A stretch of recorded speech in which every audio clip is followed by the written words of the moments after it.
In the adjoining figure, what value of x will make a AOB ये straight line. Hello dears, discuss कर रहे हैं math और topic है geometry class 7 lines and angles का chapter है। क्या दिया है question? In the adjoining figure का बात किया जा रहा है। What value of x will make AOB a straight line.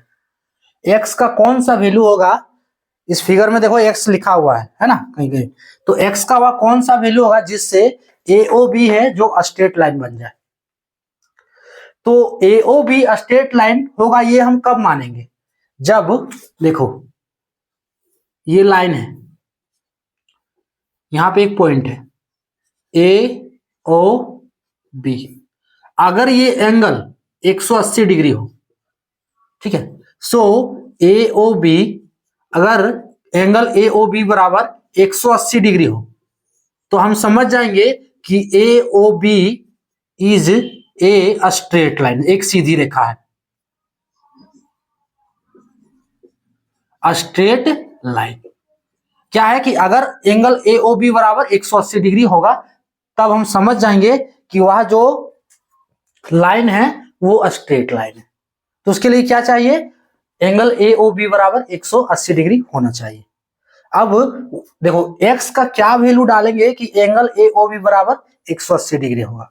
तो ध्यान से देखो यहां पे जो फिगर में AOB है, ठीक है, इसके लिए फिर देखो इसका रफ किधर करते हैं, यहां कर देते हैं। ये जो AOB लाइन है ये तो 180 डिग्री है ना, यहां लिख नहीं रहे, ये 180 डिग्री है, पॉइंट यहां O। अब इस 180 डिग्री को कोई लाइन डिवाइड कर रहा है, ये जो यहां से लाइन गया है ये डिवाइड कर रहा है, ठीक है, C। इसी फिगर में देखो ना, इतना ही छोड़ो, ये जो 180 डिग्री है इसको ये डिवाइड कर रहा है, ये लाइन OC, ठीक है। तो अगर ये डिवाइड कर रहा है तो ये दो भाग में बांट रहा है, तो ये दोनों भाग को जोड़ देंगे तो ये पूरा 180 डिग्री के बराबर नहीं होगा। कोण AOB बराबर 180 डिग्री यहां जो बनाया है, कोण AOB बराबर 180 डिग्री। अब इसी लाइन में देखो एगो लाइन प्रतिच्छेद कर रहा है बिंदु O पर, ठीक है, तो ये दोनों मिला के 180 डिग्री के बराबर होगा। कोण AOB, कोण AOB बराबर एगो देखो रफ, फिर ये लाइन है, ठीक है, ये लाइन है पूरा। अब देखो इस ये पूरा एक लाइन है ना, ये लाइन का लंबाई है 2 cm, चलो समझ लो। अब इसको एगो लाइन डिवाइड कर दिया, इधर 1 cm और इधर 1 cm। अब ये दोनों मिला के 2 cm होगा ना, वही है इसमें। तो एंगल AOB बराबर क्या होगा? हम देखो एंगल AOB बराबर 180 डिग्री, ये है 180 डिग्री ले लेंगे। अब ध्यान से देखो एंगल AOB, दोनों एंगल मिला के एंगल AOB होगा। कौन सा एंगल? जो डिवाइड कर रहे हो लाइन, उससे लेंगे COB और AOC या COA, कुछ भी बोलो, है ना। सो एंगल COB, ठीक है, और एंगल AOC या फिर ऐसे समझो BOC और AOC, ये मिलाकर क्या होगा? AOB होगा। क्लियर? सीधा समझ आना है कि ये वाला और ये वाला मिला के ये पूरा होगा, रफ लैंग्वेज में ये भाग और ये भाग मिला के ये क्या है? पूरा होगा।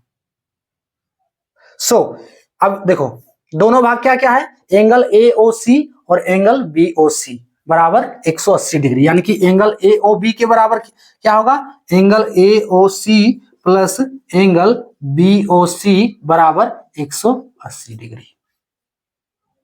क्लियर? अब देखो एंगल AOC का वैल्यू क्या दिया है? 3x प्लस 5 दिया है, सो इसके जगह पे डाल देंगे 3x plus 5 plus angle BOC का वैल्यू क्या दिया है? 2x माइनस 5, सो 2x माइनस 5, 2x माइनस 25 है, सॉरी 5 नहीं 25 बराबर 180 डिग्री हो। अब इस इक्वेशन को सॉल्व करो, ये इक्वेशन बनाना था इंपॉर्टेंट।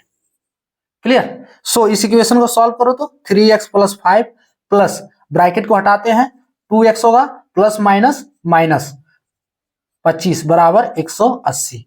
क्या करना है, x को एक तरफ ले लो और बिना x वाला एक तरफ ले लो। तो x को एक तरफ लेते हैं, 3x और 2x ये दोनों को जोड़ना है ना, कितना होगा 5x होगा, बराबर 180 पहले से है RHS में, 5 को भी इधर ले चलते हैं और -25 को भी उधर ले चलते हैं। अच्छा एक बात ध्यान दे दो, इधर जोड़ लो पहले, +5 -25 है तो 5 में -25 करेंगे कितना होगा, -20 होगा। ये कैलकुलेशन आना चाहिए थोड़ा। सो 5x - 20 बराबर 180 डिग्री, और 5x बराबर क्या होगा, -20 को उठाकर RHS करेंगे तो प्लस में होगा। सो 180 + 20, 5x का वैल्यू क्या मिल रहा है, इसलिए 5x बराबर क्या मिल रहा है, 180 + 20 200, इसलिए x बराबर 100। x देखो नहीं 100 नहीं, सॉरी, x बराबर 200/5, ये काटेंगे। सो यहां से कितना मिला, 5 चौके 20 40, x का वैल्यू कितना हो गया, 40 हो गया। यानी कि x का वैल्यू 40 डिग्री होगा, ठीक है। तो AOB एक स्ट्रेट लाइन होगा, x का वैल्यू कितना हो गया, 40 डिग्री। अब इसको समझेंगे कैसे कि हमें AOB स्ट्रेट लाइन हो जाएगा अगर x का वैल्यू 40 डिग्री होगा। तो यहां से आप देखो AOB बराबर 180 डिग्री है ना, AOB बराबर 180 डिग्री है, और AOB क्या बराबर है, कौन, देखो AOB बराबर 180 डिग्री, यही समझ लो इतना। अब इस x का वैल्यू हम यहाँ पे रख देंगे जो डालें, रब का देखो x का वैल्यू अगर हम 40 डिग्री डालते हैं तो ये 180 डिग्री आ रहा है, तो समझ जाएंगे सही है। देखो x का वैल्यू 40 डिग्री डालते हैं तो 3 × 40 + 5 का होल प्लस 2 × 40 - 25 का होल, इसको कैलकुलेट करो तो 4 तिया 12, 120 + 5 प्लस 40 दूनी 80 - 25, ठीक है।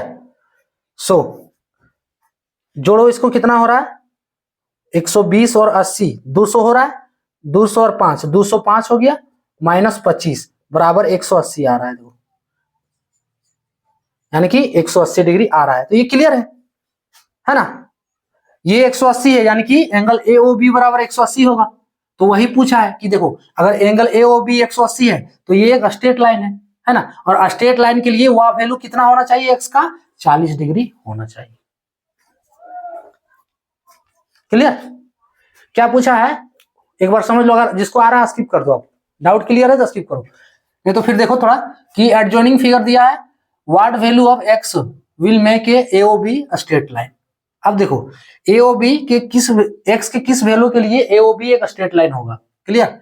सो AOB स्ट्रेट लाइन तभी होगा जब एंगल AOB बराबर 180 डिग्री होगा। अब एंगल AOB बराबर है angle AOC plus angle BOC, दोनों एंगल मिला के कौन AOB के बराबर है।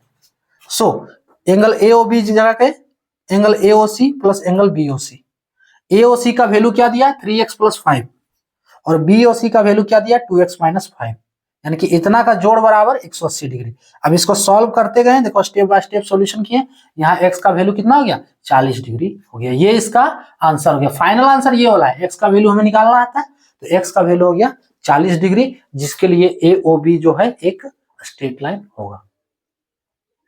क्लियर, अगर इससे पूछा रहता है कि एंगल अब कितना होगा ये सब, तो x का वैल्यू जगह जगह पे रखोगे तो ये दोनों एंगल भी पता चल जाएगा कि कितना कितना होगा। क्लियर, इसका आंसर हो गया 40 डिग्री। ये था टॉपिक।